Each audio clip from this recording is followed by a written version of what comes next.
東京のビルで高さ7メートルほどの防音用のシートが倒壊しました。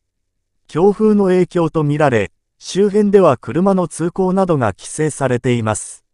午前9時半過ぎ墨田区吾妻橋の3階建てビルで、足場が倒れそう、とから110番通報がありました。